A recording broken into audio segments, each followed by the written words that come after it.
if you're out there and you have a mental health crisis, first of all, understand it's happening right now, and it seems like it's going to last forever, but it's not. So take a deep breath and just see that there's a possible future where this is not happening. And then there's a ton of tools from there, ton of tools. But even just that awareness right there, oh, I've been triggered, right? That takes some doing. Yeah. and yeah, so the key is to always understand, like, I'm not going through the world talking about how broken I am. I don't have to do these exercises to make myself better. No, I don't work out. I don't work out because I'm broken. I work out because I love the way it feels to be healthy and strong. So happy to welcome Jay Dubois onto the podcast today. Thank you. Our first guest in for the party, doing this thing. So yeah, what excited. A pleasure it is. What a beautiful place you have. Thanks so much for welcoming me here. It's such a beautiful environment in Boulder. I really dig it. Yeah, it's a great spot, and I really appreciate it. I mean, you flew in here. We're going to make a conversation that's hopefully beneficial to people, so I appreciate that that's like how you orient yourself, and we really hit it off at the Real Mental Health Foundation Summit and kind of got to know each other a little bit, and I think we're aligned on a lot of things, and I definitely think people can learn from hearing your rap a little bit. So, I hope so. Let's get going a little bit. So just so you can introduce yourself. When someone asks you what you do, what do you say? I am a professor. I am the executive director of Compassionate Transformation Community, and I'm a co-founder of the Heart Center LA, which is a healing center in actually Pasadena, California. And I think of myself as a spiritual innovator, I guess. I guess that's where I would start off. I'm very so. Through my journey in life, I've learned that I can learn anything. And so this is my superpower. Whatever I want to know, I find out. I learn. And, going through graduate school taught me that I could learn anything. And so what I have been incorporating lately is a combined experience of my own electromagnetic field with an scientific understanding of physically what's happening to create the electromagnetic field and how information is passed through the field. So that's what I'm thinking about in this moment. And so when you say spiritual innovator, are you kind of linking spirituality and science, like liking to know, like, this woo-woo stuff works, I just want to know why it works? I kind of operate like that too. Like, yes. So I like to, and Winnie and I both think of ourselves, Winnie is my partner, and we both think of ourselves as bridges between science and spirituality. And we do it in a bit of a different way. She's more of a doctor and I'm more of a professor. But I'm also tinkering and exploring. So I guess because my degree is in archaeology. So really at heart, I'm an explorer, right? But I'm exploring terrains that are external, but also, internal. And to me, it's very, I don't know if it's a blessing or not, but I really want to know how things work, like at a very deep level, understanding how things go together and how aspects of being relate. And starting in my early 20s, I had a real visceral sense of energy. I started to have a sense of energy, and I started to work on that awareness. At the time, I was smart enough, at least, to be, I'm just curious. So I start to feel this feeling and I work with it, right?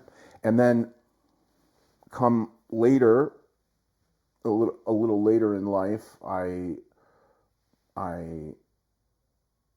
started to put my pieces back together. I guess we're um, after trauma, and got a went to school. I basically had been trained to go to college as a kid, but didn't, or did and then dropped out because I was couldn't focus on college the first time I tried, and then was a carpenter because I really like to know how things go together. And then was not happy and did a lot of soul searching and discovered that I was reading about all these ancient cultures. So I went to college to to understand. I had a sense. They say all my PhD is in anthropology, and they say all anthropologists have a problem with society that they're trying to solve by looking at other societies. And and that was certainly true of me.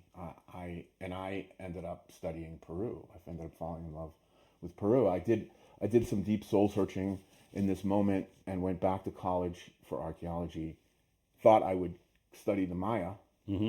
And discovered that there's thousands of Maya archaeologists already, and not a lot of openings for professors. And at the same time, I discovered that I really loved South America and the Andes, and then I went into the field, and that was the end. I fell in love.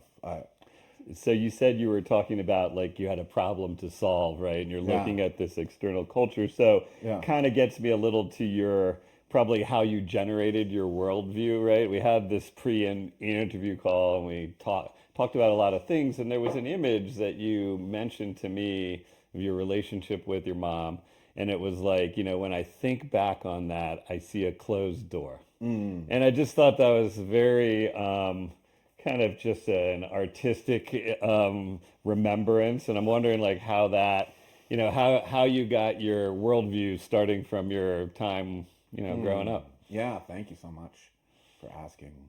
Wow, this is a profound place to start for me because I have this very clear image of this closed door when I think of when I think of the earliest childhood trauma, if you want to call it, which was the absence of my mother. Now, my mother was there physically. She was a stay-at-home mom. My father was a plant manager climbing the corporate ladder, and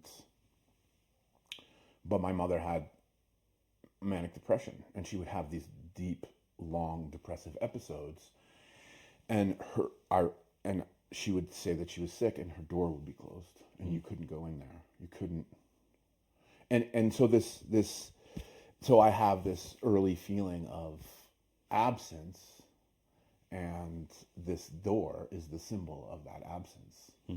And my mother, got into some pretty dark states, and was hospitalized. But I don't want to I don't want it to be like my you know my mother caused this trauma. It, what I can see from my mother, actually, my mother gave me such gifts.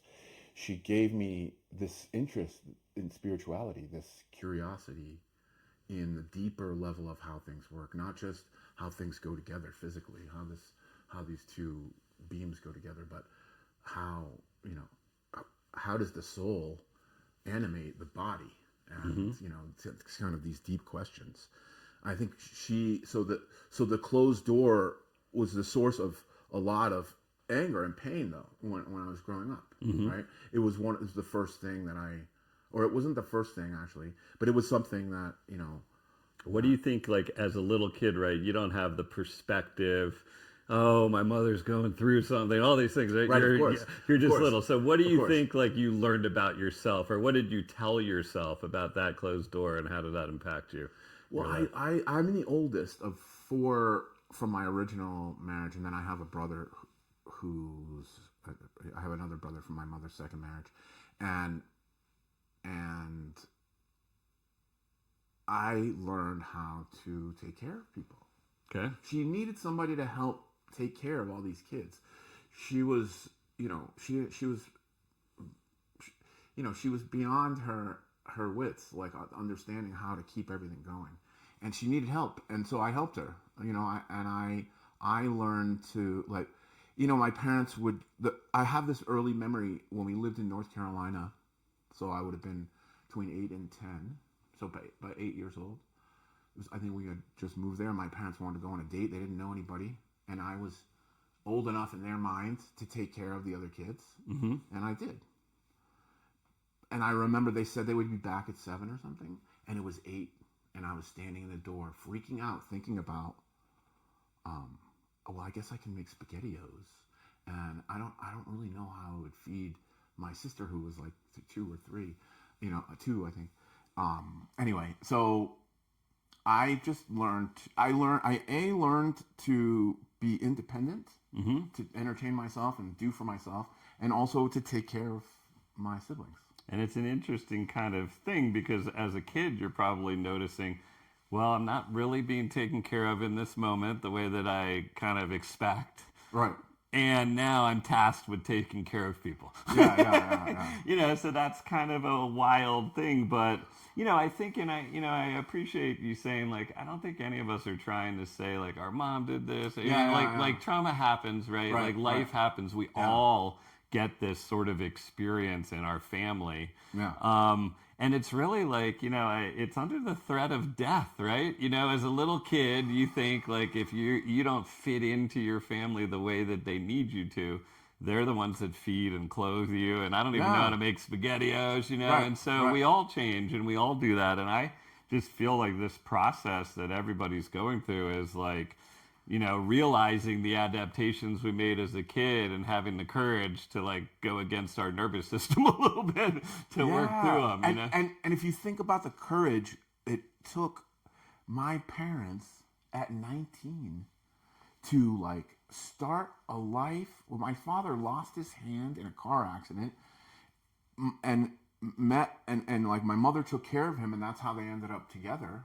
Wow. And then they had me months later, So and then they went and made a life, family, right? So think, my mother had severe trauma, and my father had just lost his hand and had lost his brother a couple years before. So think about these two traumatized poor souls. I mean, amazing souls, right? Because why? Because they did they have a great marriage? No. but they made a way in the world for themselves and for others, and look at us talking about like what they couldn't talk about. And my mother, that's the thing, my mother had the courage to talk about these things. And my father's family didn't like my mother because my mother wouldn't, she wouldn't enable anybody's behavior. She'd tell you right exactly to your face, right? And so that, so also like the source of some courage. That's the thing about my mother. She was a really great woman, and then she would just disappear. And that's why the closed door. And so you have that happen, and then your brother died tragically at a young age, right? Yeah. And you described to me the scene at his funeral, right? And how that was sort of a life-changing scene for you. So what happened there? Well, so this is the complex knot around which my trauma was wound. So I'll just start there, okay, since that's where the question comes from. I found my mother can't. So here I am sitting at my brother's funeral. I'm 24 years old. My brother died at 21 of a heroin overdose, and Xanax. I believe it was a deliberate attempt to take his own life. But anyway, we don't know for sure. It was an overdose. And here I am sitting, and I'm the one who's taking care of everything, right? I'm like, I'm the person who takes care of everyone, I should say, in my mind. So I'm not like in full grieving mode here. I'm sitting at this funeral, and this girl who I can tell was my brother's girlfriend, or was close to my brother, was crying in the other room, and I'm thinking like, I don't even know this person. Like, it was this bizarre disjuncture moment, and my mother walked over, and she said, "Did this guy do anything to you? Did you ever see him do anything?" Mm-hmm. And I was like, "Yeah." And this guy Why do you ask? So this guy is my sexual abuser. Okay. So when my parents were getting divorced, I was 10, 11 years old, between 10 and 11, and they were trying to work it out. They would go on dates, and they hired this babysitter, and he sexually abused me. Under the guise of sexual experimentation. And again, in my mind, I'm mature. So I'm,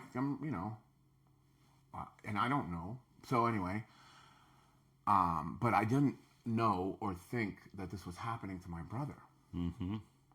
So this became, unbeknownst to me, the source of a deep rupture between my brother and I. I can see until that moment, my brother and I had this camaraderie, this connection, and then from that moment on, we didn't talk to each other. And I was the good kid, and he was the bad kid, and we fit into these roles that we had in our family, and never connected with each other.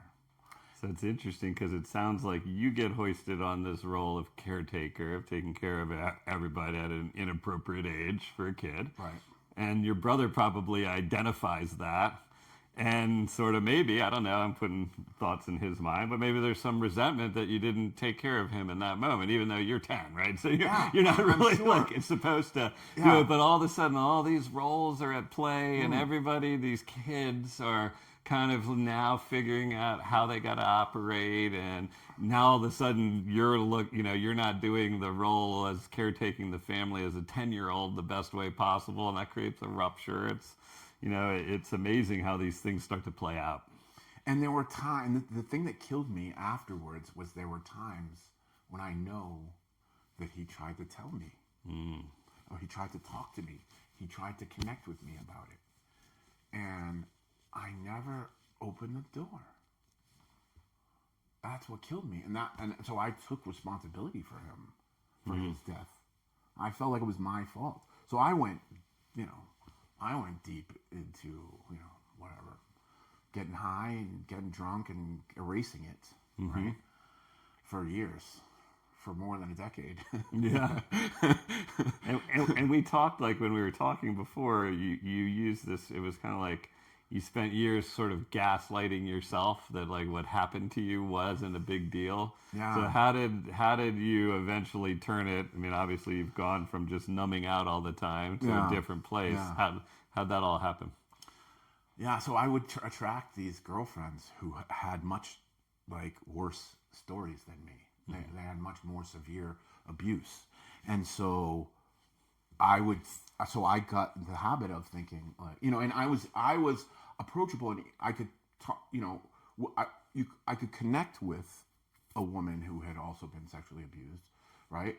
And so, but I would, for whatever reason, I would attract girls that would have much worse stories of abuse than mine, and so I got in the habit of thinking, what happened to me is nothing. What happened to me is little. What happened, and then at the same time, we're guys, right? So I have no emotional intelligence to speak of. Okay. Right? I have no idea what's going on with me emotionally, and I'm acting irrationally and getting angry. Little things happen, I get angry. Big things happen, I get numb. I don't know how to navigate this or what's going on, or So it took a long time to untangle all of this. Meanwhile, I'm trying to, make my way in the world, have a relationship, have a job, and barely holding it together. But of course, I'm the type that has to hold it together. So a couple times I broke down. But So so not telling my story was a big part of my story, became a big part of my story, and not and including to myself, right? That's interesting you say that because, we met at a men's mental health Yeah. conference. And I think like not telling your story and not having this thing, I mean, it's very common, right? Especially Yeah. we're of similar ages and the Yeah. generation that we grew up in was just don't show your emotions. Anger or I'm good is what's allowed. Yeah. Like, Exactly. but so I'm wondering now, like you're in the service, you're helping people. What do you see that's sort of missing in the current mental health paradigm, the way it's set up for men? Oh, wow. What a great question.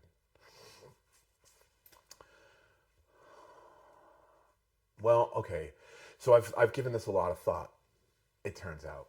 And so one of the things that men need is action. And so men's support can't look like women's support exactly. Because women can just sit around and talk and they feel resolved. But if I sit around and talk, I feel like, what are we going to do about it? Right? So that's one thing, is that the current paradigm is, you sit in a, you sit in the office and you tell me your story and I tell you to do these exercises, etc. Right? It's so there's a lot. There's a lot of layers. There's stigma, first of all, right? So we don't get help, right? We don't ask for directions. We don't, I can handle it. I can tough it out. I can shoulder it, right? So that's one thing. I'm not going to go to the therapist because I don't need the therapist, right? And then therapy itself is set up like it's very static. It's not, men go to the gym and do martial arts. Not that women don't go to the gym or do martial arts, but what I'm saying is traditionally, so I'm an anthropologist, right? Traditionally, men have activities that they do together while they're supporting each other, while they're teaching each other how to be men. Interesting, right? Yeah, and I think to me, what was missing from so much of it was like a vision for what is happening, right? Yes. Because I think even just the framework of someone saying, okay, so what we're doing here is like you clearly have a very overactive nervous system. Like there's ways to work with that. That's probably going to take a long time. Yes. But like it'll slowly, and then as things calm down, you'll be able a little more to have choice in your actions, and somebody to just say like this is like how like what we're doing. It's not all going to happen here. Yeah. But like I just never felt like you're saying like I never had a goal.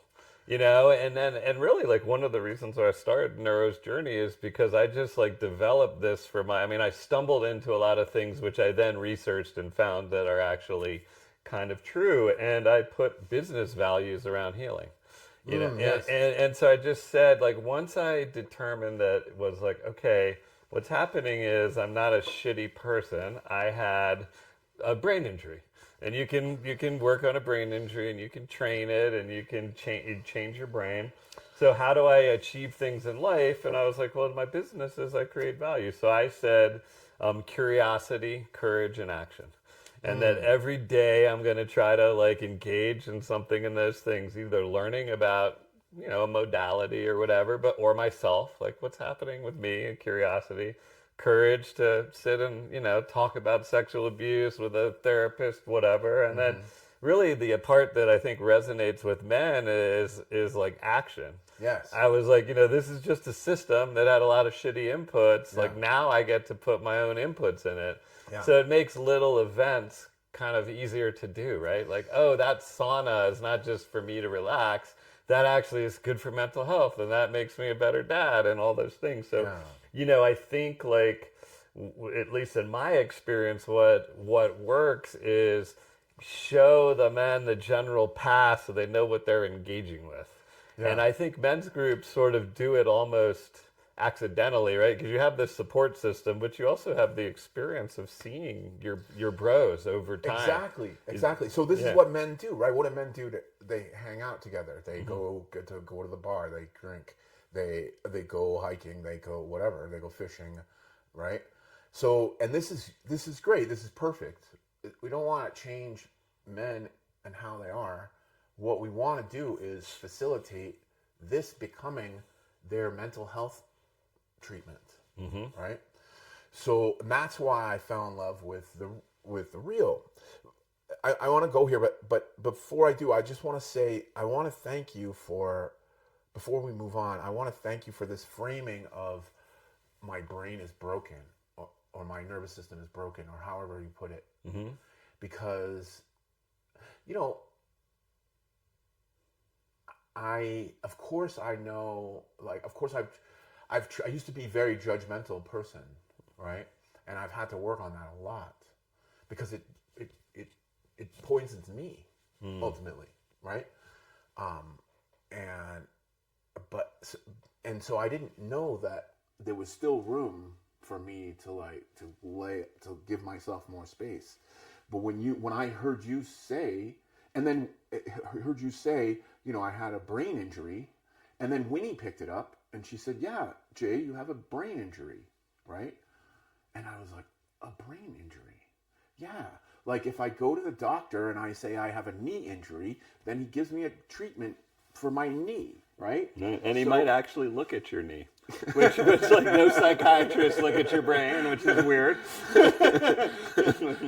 Yeah. So that's why and then so that's why I really fell in love with the real when I didn't learn about it until about a month before that conference, that summit.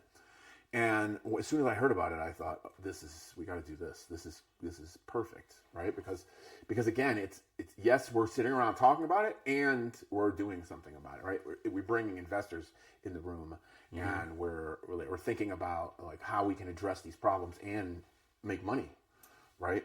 There's nothing wrong with this. This is perfect. This is exactly where we need to be, right? The conversation around men's mental health is gonna start when men in power start talking about their mental health.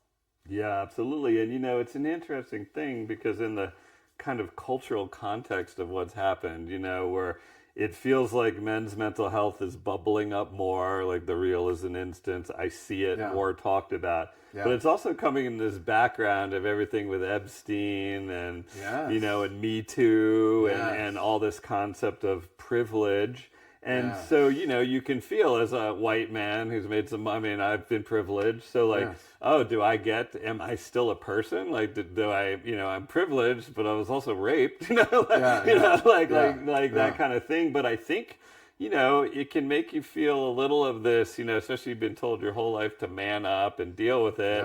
You know, in your mind, you're like, oh man, I've had every advantage. Like, why am I going to fucking whine? But the reality is this is a very important conversation. It's important for women too. Like having healthy men, you know, mentally healthy who know how to operate around this is extremely important for women and for men. And I think like, it just takes a little bit of acknowledging that we are people and that like things have happened to us. And we've been privileged.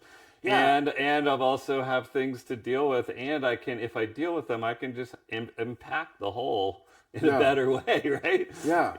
And we can change the language around it. Like the way we think about it. Again, you know, it's on the one hand, it's a good thing that I'm judgmental. It means I'm discriminating. It means I know better, right? It's good. But at the same time, when I'm saying, oh, you're too fat, you're too, you know, like loud, you're talking too much, whatever it is. Then you're lasered right in on me, man. Sorry. I apologize. I was not. But see, that's what it's like in my head. But that's what it can be like in my head. And the words we use, like you know, man up and whining. We don't want to sit around and whine. Well, okay, why are we thinking about it as whining? First of all, we're not. If you and I sit here and we say, Oh, you were sexually abused. I was also sexually abused. It did this to me. Did it do this to you? And now, I'm not whining. We're not. We're talking. We're supporting each other. Yeah. And you know, and that's all we really need is somebody to hold space while the gold comes. I love Mark Fujiwara's like, you know, I love this Japanese idea that the gold, you know, fills in the cracks because in Rumi's. Yeah, I think it's a kitsumi or something. The Japanese, where they break a pot and then they fill it with gold and make it back prettier. It's beautiful. Yeah, there's a whole aesthetic around it, and it's you know, it's a very powerful metaphor, and it's one that I use in healing with people that I help on their healing journey. Is, you know, it's in those cracks, it's in those places, it's in the cracks where the light comes through, right? It's and also I'm an archaeologist, so we dig deep. And we find the treasure. You know, that's where the gold is. That's where that's where our superpower is. That's where our, you know, our gift is in those places where we hurt the most. So, and what we learned, what I learned in my 20s, and growing up, was to avoid it, to look away from it because it hurts. Yeah. And you don't want to look at it because it hurts. Right? Okay. That's what I learned. And I learned that from my dad and his dad, who was an alcoholic. Right? So better yet is that we can just talk about it.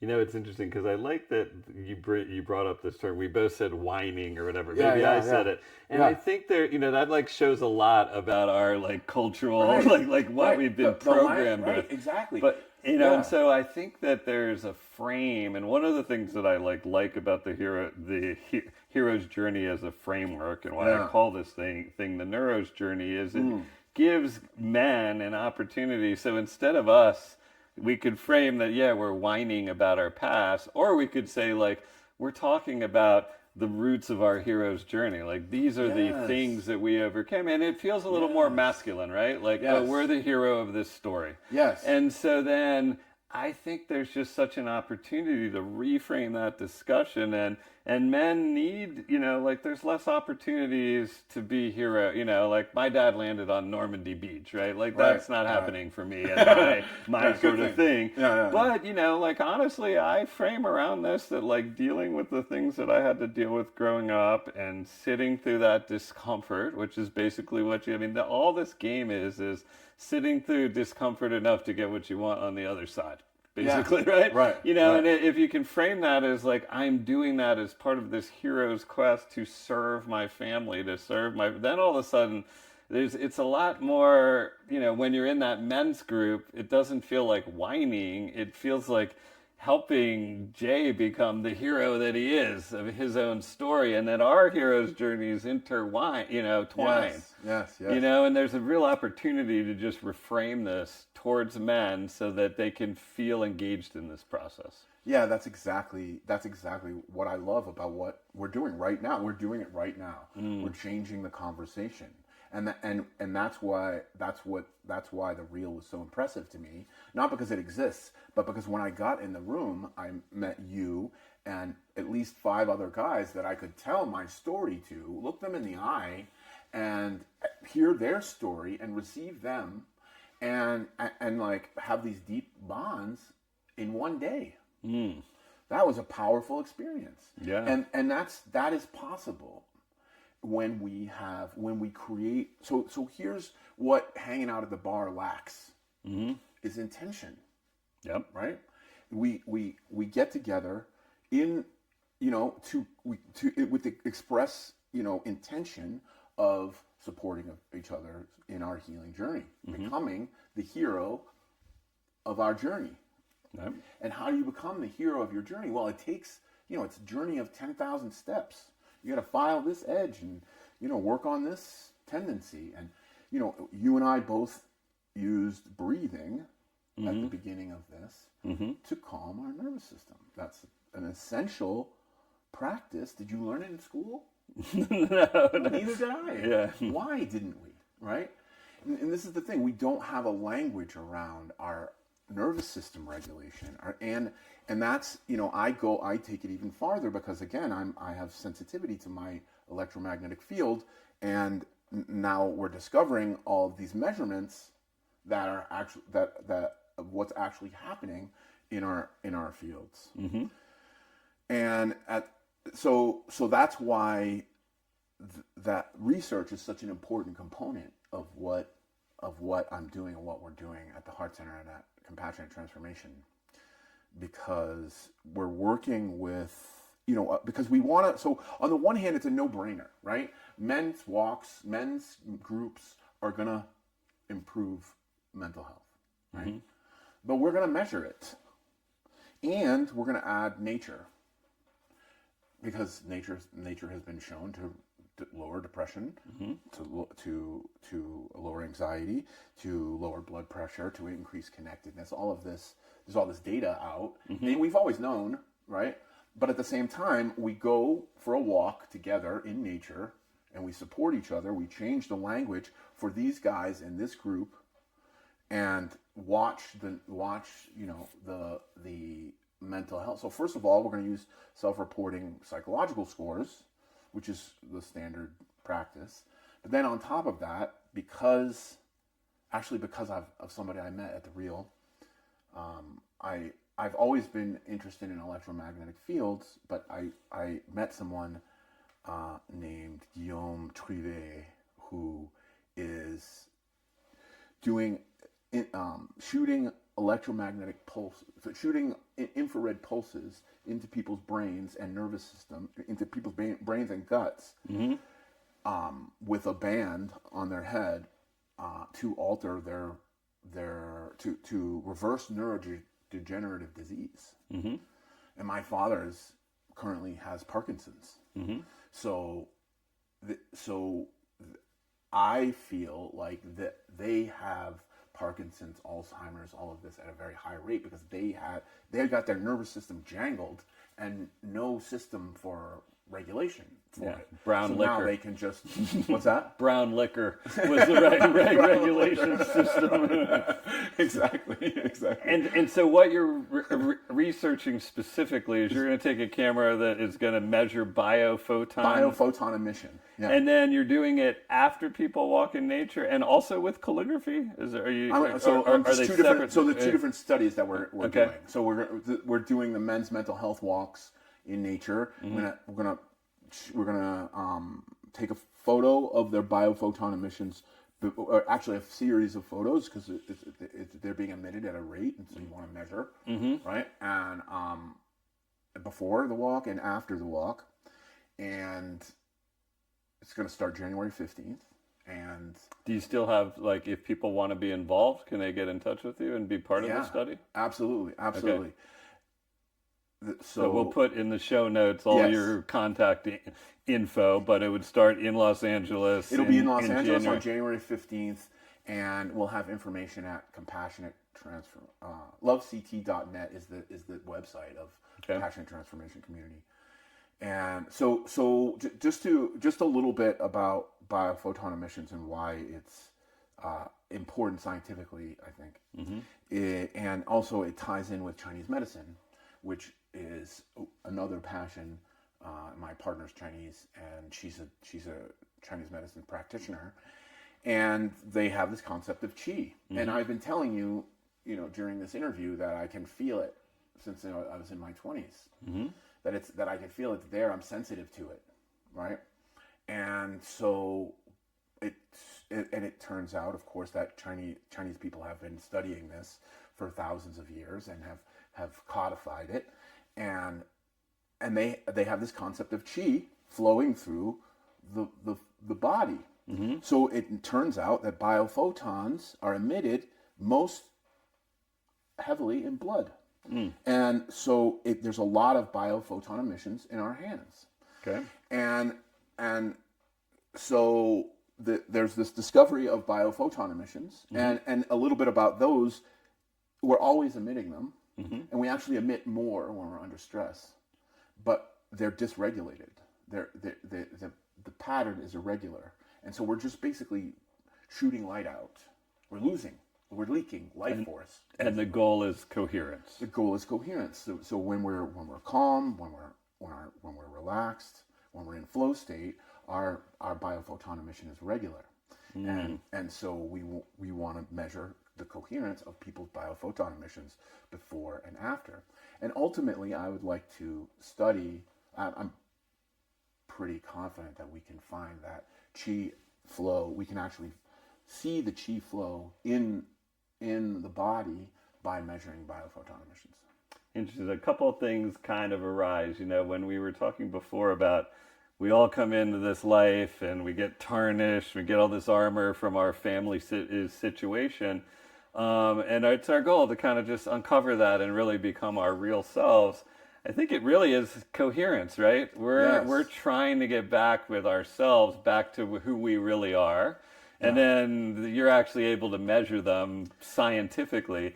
And so that's just an interesting thing. But I'm wondering, is this something where you're essentially doing research to find out something you already know, right? I mean, that walking in nature feels right? Yeah, and Chinese medicine works. Yes. So, I guess I'm wondering, is this more of an exercise? Because we both like to do it. I like knowing. Yes.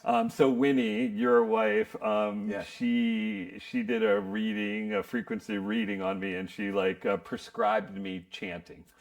And because I know a little bit about the brain and I researched it, I wanted to know what it was doing, and it's doing all these things. It's stimulating your vagus nerve. It's there's a lot of different scientific things. Yes. But I also, once I did it for 2 days, I just knew it worked. Right. You could feel it. Right. Because it was just working. Right. So in this exercise, do you think you might unearth something new, or is it more like, no, the things that we know work, I'm just giving them to men in a way that they might accept them? So I love this. So first of all, shout out to my wife, Winnie Chan Wang, who is my R&D partner. That's the thing, right? So I have the most blessed life where I go through life with Winnie. We're always talking about this is what's coming up, and this is what this happened. And this is the ramifications. This is what this means. We're basically shadow work whenever it comes up. We basically have an ethic, a family ethic of if it comes up, we look at it and we talk about Leah and I too, rather than hiding it. And this kind of, you can kind of extend this out, right? So of course. So to answer your question, of course, I'm setting out to prove what I already know, but I'm doing it in order to walk out the proof of what we don't know. We haven't proven. So right now, Chinese medicine is considered kind of, it's very difficult to study, first of all, because no two acupuncturists treat the same way, right? No, and some people prefer herbs and they do very little acupuncture, and some people do a lot of acupuncture and don't prescribe any herbs. And there's a whole, basically, it's a very deep toolkit that acupuncture, that Chinese medicine offers you, and people go in different directions. So it's difficult to study from a Western perspective, because from a Western perspective, you're doing this double blind. You got to do the same thing over and over again in order to see that you can get the same results. And that Chinese medicine doesn't lend itself to that. So there's basically Western medicine disregards Chinese medicine and calls it woo-woo. And that's not good enough for me. Well, especially Western medicine also called nutrition woo-woo. I mean, doctors spend 2 hours in their whole medical career on nutrition. Right. It's insane, right? I know, it is insane. It is insane. If you consider it's how many ways you can hurt your body by it's the root of so many things. And Western medicine certainly has its place, but I think that we grew up in a kind of science-forward generation that was like, oh, if it's not proven, we kind of were in that zone. And I think we're both, I certainly just know from my experience, and then really what's happened as I've gotten into things, I've realized that they are actually studied trauma, yoga, that work, all these different old practices that have been happening for 2,000 years, Well, maybe there's a reason they've been around for 2,000 years. Yeah. Like it's not because they definitely don't work. So the thing is for me, the technology of the future is the technology of the past. Right? Yogis knew what they were talking about. Taoist masters knew what they were talking about. And we knew what Tesla was right, and Einstein, and there's also all of this. In the beginning, I feel like I was out to throw over the evil Western ways, right? But actually, I think what's developing is this beautiful possibility of the two of East and West joining together, and while East and West respect each other and not become each other. It's interesting you say that because one of the really cool things I've been doing neurofeedback, we talk about my brain scans, and what's been cool to like add some technology into my healing thing is so since this year started, I've done 4 QEEG brain scans, and while doing that, I'm doing things all the time. I'm also doing neurofeedback, which is specifically intended to improve my function. But I'll just say, as a person, like when you're healing and you start to see like, I think like things are going better. You're getting it, and then you look at the brain map the next time, and he's like, look where you've improved. Right. And it's a wild experience that the brain injury thing. When I gave the first scan, the guy didn't know much about me. Yeah. And he was like, oh, well, you probably can't sleep at night. He could tell from my brain function, right. the basics of my personality, which actually is like, okay, this is like a system. So I think like, as I've continued to walk this path this year where it's actually really strengthened my meditation program because, my practice, because I can see my brain changing. I know meditation changes my brain. So now I'm more enthused to do the multi-thousand-year-old thing because I've got a computerized scan of my brain. So it's inspiring to keep on it. Exactly. And I feel like the great untapped potential we have is our nervous systems, right? In our electromagnetic field. That's why. So I was passionate about researching, though, before I ever even got this passion. I was always interested in Chinese medicine, but I it's through my partnership with Winnie that I really have studied it a bit, right? And it's always been my passion I wanted to study brain states, do MRI studies of people while they were in a shamanic journey. It just seems like we can get a lot of information, right? And there's a couple of studies, but there's not enough work done, right? That's the thing. And so we don't really fully understand, and there's been a new wave of neuroscience understanding since those studies were done. And so, let me ask you, what's a shamanic journey for someone who doesn't? Oh, that's a great question. We haven't even talked about shamanism. What's a shamanic journey? A shamanic journey is an altered state of consciousness. Okay. And there's multiple ways to access an altered state of consciousness, and people have been accessing altered states of consciousness since I believe there have been people. And the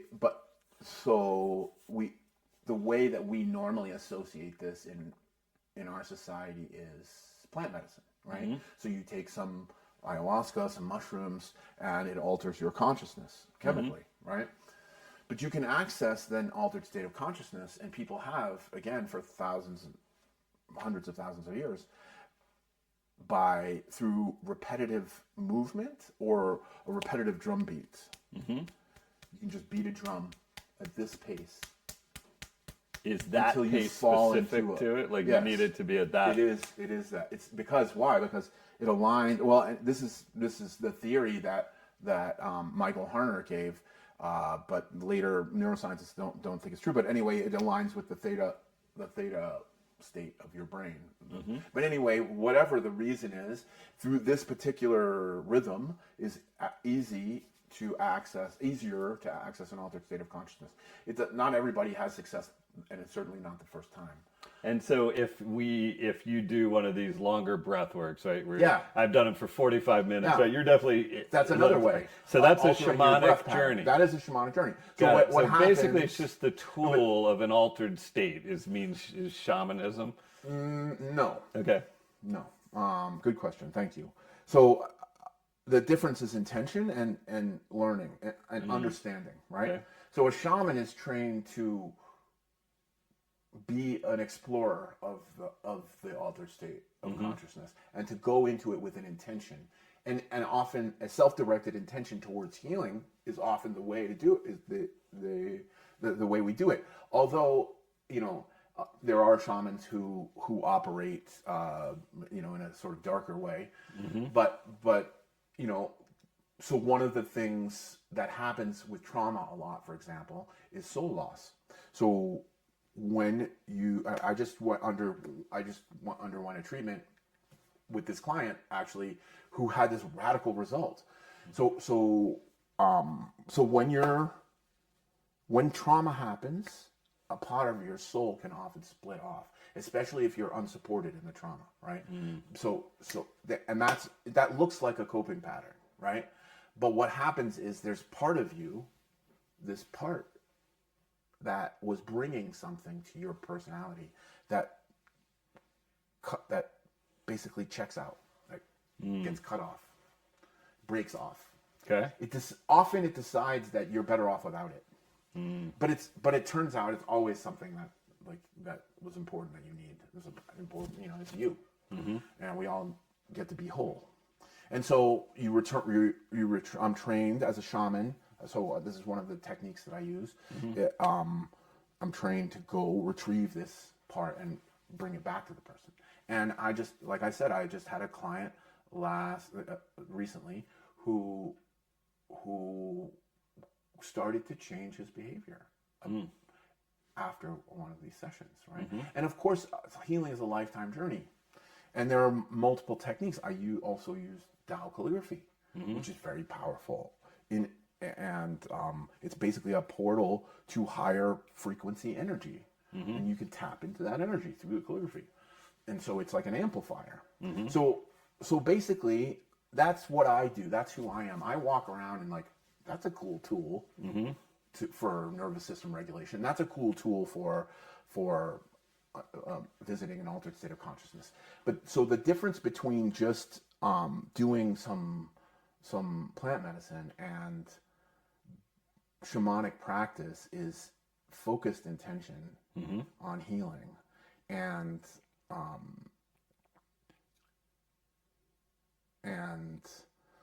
exploration for the benefit of ultimately not just yourself, although shamans in the past have tended to lean selfish. And so then a shamanic practice is also, if you're working with a shaman, it's not just about altered. I mean, that's just part of it, right? They're also talking to you in your standard state, right? So if you came to me, as your shaman, and you walk in, we would talk just like this. But I'd say, what's coming up in your life? What's what brings you here? Just like anybody else would, right? And then we would go into, and then also, so while this is happening, actually even before you walked in the door, I've connected with my guide, so I'm getting information from you at the physical level, but I'm also accessing information at the non-ordinary level. So the word spiritual is loaded. I could say at the spiritual level, right? But then people are like, oh, there's no such thing. I'm like, whatever, right? You show me the spiritual level. I can't. That's why we have these other words, right? Or I can't so far. Don't put it past me. So sorry, I got off my train of thought. Yeah, well, so we're talking about shamanism, and really for people that are and so if you would come to me, then I would connect with my guide. I would talk to you just in the normal way, and I would also connect with my guides, and they would say, he needs extraction, he needs a treatment, or he needs soul retrieval, right? So basically, they are helping diagnose while you're talking to me. And then you get down, then you get down on the table, and I allow my guides to take over my body and run me as a circuit, basically, right? They do the healing, the treatment. They run, they balance the energies, they put energy where it wasn't, take it out, and they do all kinds of things. They do And amazing it's things. essentially creating a coherent field. Yeah, so that's why I'm really glad you bring this back in, right? Because I'm really fond of this concept of relational coherence. And so all of this is about coherence, all of it, right? We're talking about coherence of light emission, and we're talking about coherence of our brain waves, and we're talking about coherence in our heartbeat and the way our blood is running. And that literally affects our electromagnetic field, it turns out. So from the West, we're trying to separate all this into components. And so the components that you can't measure, we disregard. And now, that's why I'm so interested in measuring the components that we couldn't measure before, because it's all one thing. Ultimately, my heart beating faster brings more blood to my fingers, and therefore I'm emitting more light. And if I'm scared, my heart's beating irregularly, and the light getting emitted is getting emitted chaotically. And I'm literally losing what you call chi or prana, which is considered life force. Now, what is the force that animates you when you're alive? How have we described this in the West, right? So that's what I'm talking about. I'm talking about this as a part of the actual lived experience. When we can talk about the lived experience as a whole and not disregard the parts that we can't see, we are capable of far more than we understand. Yeah. And so we talked about in our pre-interview, you have this like commitment to like helping people remember that they're not broken, I think, was the kind of wording. Yes. And so, that's like a big reframe for, I think especially we're kind of getting back to men. They're like, just man up. And so like, I think I guess I'm interested in what you think the difference is between like healing or fixing and just remembering that we're actually whole, and where your practices sort of come in there. Oh my God, thank you so much for this question. Because it's so important. Okay, this is one of the most important. This is the fundamental question when it comes to healing. And I still am reprogramming my brain. I understand it enough to explain it to you as I'm about to, but it's still settling into my nervous system. And that is, there was never anything wrong with me. I came perfect. I am perfect. The only thing is, there were different things that happened along the way that made me convince myself, that convinced me, and therefore made me or led me to convince myself that I was less than I am. And the process of healing, therefore, is uncovering who I really am, allowing more of me to be present. It's not about, oh man, I have this pattern of raging and, I used to drink, like, blah, blah, blah. No. I mean, great. That's a symptom. That's not what's wrong. What's wrong is not the behavior. What's wrong is not the way that you look broken. What's wrong is that behavior is calling your attention to something that's much deeper, that needs your attention. That's it. Just needs attention. That's the thing. That's the sacred component.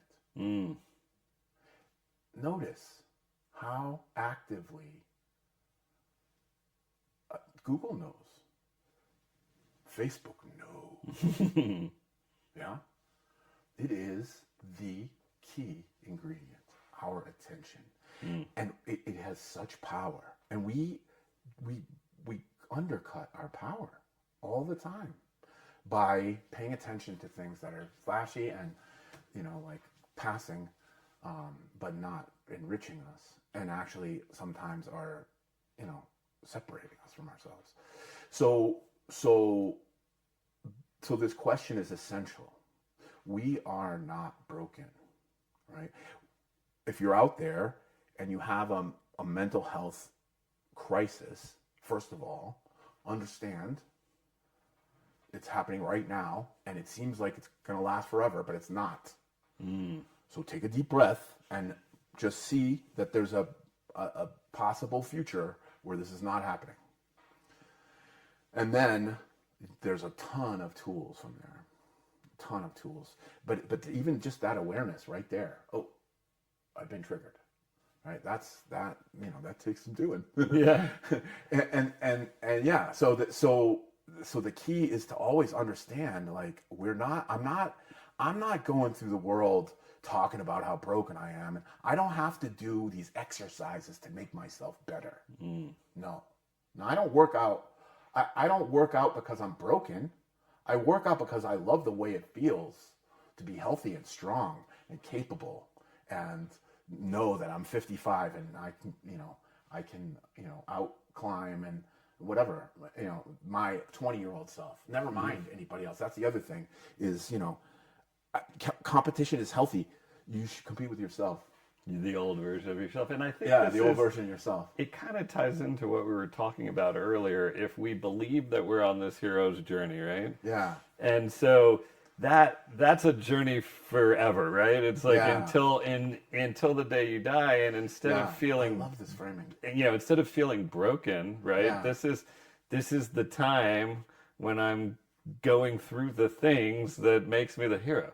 Yeah. And so I think it also lends to, when I started trying to do this healing work, I didn't really know what trauma was and all that, but really what I wanted was this shit to fucking turn off. Yeah. And that's all I wanted. And I didn't, and I was just like, when that happens, I can go back to my fucking life, and and what I realized is, that would be some end game that never happens, right?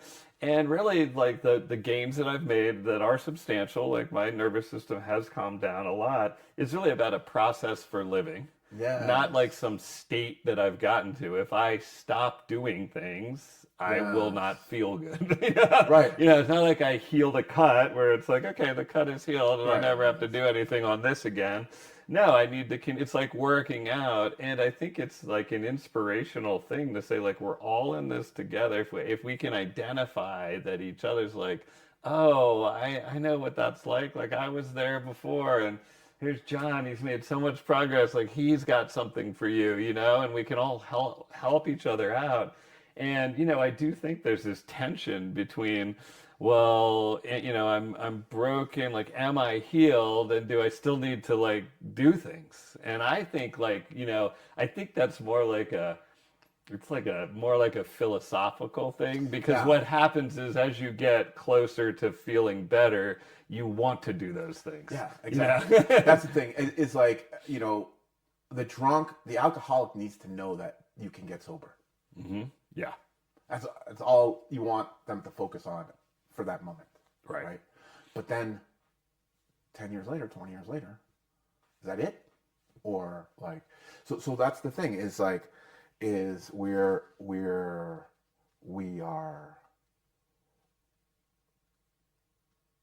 very powerful beings, as I said, and that's why this hero's journey framing is key, and I'm definitely going to use it also. Mm-hmm. And this is the thing Joseph Campbell brought, is an understanding that nowhere where you look, if you look to the Chinese, if you look to the Indians, if you look to the Siberians, if you look under the earth, if you look over the earth, if you look around the mountain, doesn't matter.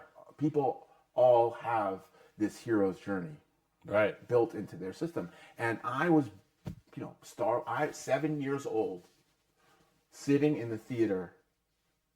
Star Wars. Yes.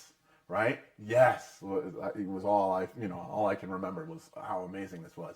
And here we are, and we were imagining this future where we were in the stars and we were, Jedi masters. And actually the Jedi mastery is this hero's journey within ourselves. Right? And so it's great to learn about how the Maya how the Maya do their hero's journey, and it's great to learn different cultures, traditions. But what you really need is to learn your tradition. Yeah, I think that's, I had a guide say something to me when I was in one of my journeys, and I was kind of talking about intuition and hearing this voice and listening to it and my life getting better. Yeah. And she's like, when you're truly free is when you don't ever question that voice. Doesn't matter what your parents tell you or what society tells you. When your true inner voice speaks, that's right for you. Yeah. It might not be right for you, and I say I right. got to change the world on it. Yeah. But like that is freedom. And just for me personally, like my life started shifting dramatically when I even realized that there was that voice, because most of the voices were very scared and negative. Yeah. But there's like a calmer one that Yeah. doesn't beg for your attention as much. It's more like, oh, you should probably do this. Yeah. Kind of thing. And you don't wait decades. Yeah, until you it's, do it's it. patient. Yeah. And then if you do it, in my experience, my life has dramatically shifted. And I think that that's really what we're all like here. It's like when we can strip away that we don't need outside reinforcement for who we are, like we don't need somebody to tell us that we're this or get likes or followers. Please like and follow. Yeah, me too. Jonathan.j.dubois on Facebook and Instagram and LinkedIn. Don't forget me on LinkedIn. But I mean, there is something about that knowing, and it's a process. I mean, I feel like sometimes I feel great in it, and in other times I'm certainly seeking outside ratification, and certainly this party has brought up some of that stuff because like, is anybody going to come? Is it going to be, and all those kinds of things, and it's like. I know deep down inside what I can tell myself is I can say like, well, you're offering something positive, man. I mean, you're doing the best you can and putting something out into the world. But still, there is that little thing. I mean, until tickets got sold and all that, I'm like, Sure. And so it's not like I don't feel, that's what I just feel like. It's a continuous process. Like, this guy, I don't know if you know his name, but he was when Minger Rinpoche, and when I remember it, he was on the cover of Newsweek. They scanned his brain. They said, happiest man alive. And it was when the meditation brain scans were happening. And that was like 10 or 15 years ago. Yeah. But he tells this story about how in his lineage, there's like a death meditation, and basically when you know that you're going, you stop eating and you meditate, and then your family will come and you'll say your goodbyes. I just asked him at the end, I was like, what's the purpose of that? And he's like, we believe that we want to learn and grow until our last breath. And I think it's inspirational, right? Because when you start to think, and I've come around to this, that not only am I on my hero's journey and whatever, but the benefits that if I can improve myself and add things into the world that are positive, that's also good for the collective, right? Absolutely. And it's especially important for men right now in this moment to share their mental health journey with each other, because that's how we're going to change the conversation. And not, oh, I don't want to hear you whine, right? But I'm here. I'm going to listen to what you have to say, and mostly that's all you need. Mostly, you don't need to be an expert to just sit and say nothing and just receive, not judge. Right? Yeah. And when we can do that, we will have a completely different society. So that's an interesting way to kind of wrap up. We talked about your brother's death, and tragic and young. And so if he was looking down now and seeing what you've taken from that, how does that land on you that he would say, Jay honored me? Oh man, I hope so. Which is what I feel. Like that just came up, that you honor him. You tell his story to me pretty quickly, and like how you felt you failed him and how you've oriented your life around kind of rectifying that, you know? Yeah. Like that feels like an honoring of your brother. What was his name? Shane. Shane. Yeah, Shane Dubois. And Shane Roger Dubois. And I named my daughter Shane after him. Oh, nice. Yeah. So I would hope that he would feel, I feel like he made a big sacrifice in the end. I feel like he, I don't want to get drama queeny about it, but from a certain perspective, he sacrificed himself, Mm-hmm. and I get all the benefits, right? And so I don't feel like it's enough yet, but I feel like we're moving. I feel like we have momentum in the correct direction, and that's very encouraging. You know, it's a big task, and it will take some concerted effort, Mm-hmm. right? Your podcast, our walks, some investments, some innovations, and and some men Mm-hmm. showing up for each other like this. That would be yeah. I mean, yeah, that would be rewarding. I mean, it is rewarding. I don't want to make light of it. It's powerfully rewarding. You can tell I'm uncomfortable sitting in the Yeah, it's an interesting thing because you say that he sacrificed for you, and I well, have that same. I don't think he deliberately sacrificed for me, but his sacrifice, his death benefits me in a way.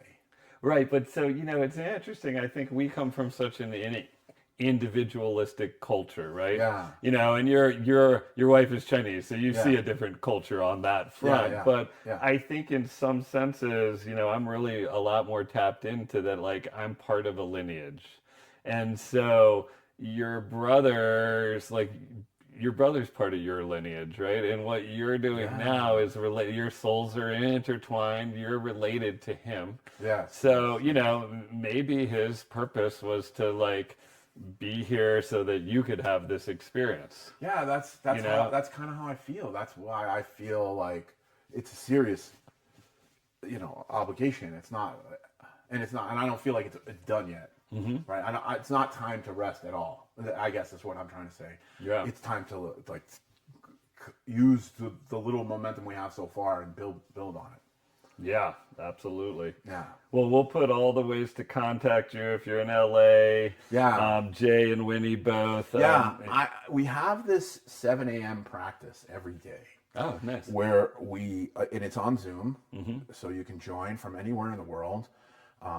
And I'll give you the link to put in the description. It's breathing.heartcenter.la. Mm-hmm. And every morning we do a breathing practice with the calligraphies where we release what's negative, and we pull in these positive high vibration qualities, energy, and it's a really powerful transformative experience. And I would love for anybody to join us at 7 a.m. Pacific time, so it's before your day. And anybody can join us. Yeah, that seems like a good way to interact with you a little bit. Yeah, it's a great way to start your day, and we can focus on people's individual what's coming up for people. And then I also think it's really interesting to be part of this study. Would somebody who's being part of it, is that happening over, like, do you come once? Do you come over time? Like, if someone's a participant, what does that look like to them? So ideally, they come over a 6-month process, week after week, the participants. And we're working with a local gym in Monrovia. I'm working with them. I just spoke there, and they want to have me come in, and they're really proponents of getting their men involved in this walk. And So and this is just the study part is just the pilot, and then afterwards it'll be a regular men's group, and it's not nobody's obligated to be there, but it'll be a regular at least monthly meeting, and perhaps some other meetings as well. And we're planning on having them. So culture is very important here, and I'm an anthropologist, so I feel very strongly that that mental health support is different in your native language, and you need it in your native language. Makes sense. So we want walks in different languages. In the San Gabriel Valley, there's a lot of Chinese speakers. My wife is Chinese, so we want to have a Chinese language walk. There's a lot of Spanish speakers, and I also speak Spanish, so we want to have a Spanish language walk. We want to have English language walks, and then also some occasions where we bring them all together for the oneness. Yeah, that sounds amazing. So people would do this study. They'd essentially be getting to nature walks in a men's group format. Yeah. At the end of it, they could just roll into their men's group. They could roll and into they the will men's have group, yes. learned about how their biophoton emissions change through relational work, through walks in natures, potentially at this gym, and Yes, yeah. yes. And they'll be part of this transformative study. And then also we want to have, like I said, we want to have intergenerational, cultural specific walks eventually. So we're using the men's walk as the pilot. We know it's going to be good. We know it's going to be beneficial. We're going to use that to generate data and turn around and say, let's bring people together. Because of course this is going to work for women. This is going to work for kids. It's going to work for teenagers and being mentored by elders. But we want the data to have in hand and say, look, we know this works. Of course, we know it's going to work. Right. But at the same time, this is an easy first step towards the eventual, the larger idea of talking about coherence and coherent light emission. The bridge between the calligraphies and the rest of the healing modalities that people know is pretty big, pretty broad. Right. And for me, all energy is just waves, right? Everything, that green plant, that black hat, right? They're just different frequencies of emissions. So this is a very high frequency. When I did Tai Chi, when I started to do Tai Chi, what I discovered is when you tense your muscle, the Chi doesn't flow. The Chi flows. That's why Tai Chi looks like this. Because in this state, the Chi can flow. This state, in other words, encourages coherence. What is the state? It's relaxed. It's open. It's supported by the natural spinal structure, and then intentional movement, gentle. So what that means, what that translates into is that the frequencies are such a high vibration that you can't feel them with your skin, with the system that you have. But that doesn't mean they're not there. Yeah. And as you discovered through your own self-discovery, right? You chanted a couple days, you knew it was working. Yeah. Right? So the calligraphies have helped me transform from, when I met Winnie, I was still prone to outbursts of anger. I had been healing and working on myself, but Winnie also helped me through a lot of my healing journey there, and so I was not in a state where I could perceive subtle vibrational frequencies.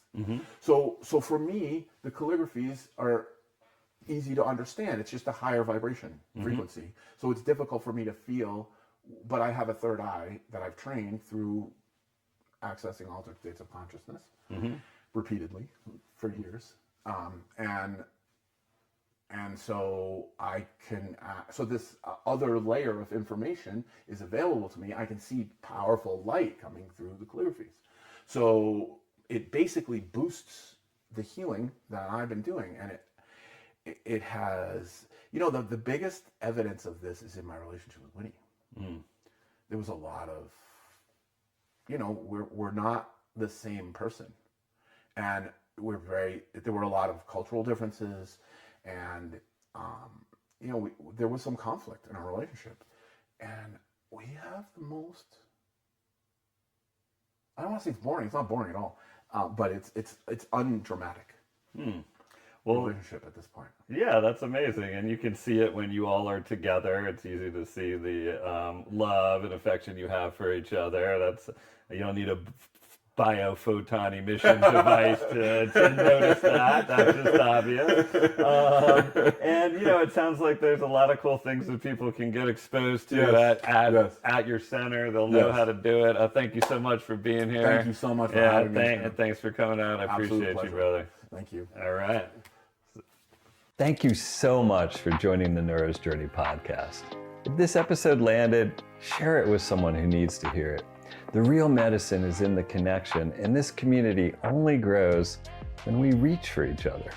Subscribe so you don't miss what's coming, and if you have a minute, leaving a rating really helps more people find this work. And keep showing up for your own journey. Every small act of courage matters, for you, for the people around you, and for all of us. I am so grateful to be walking this path with you.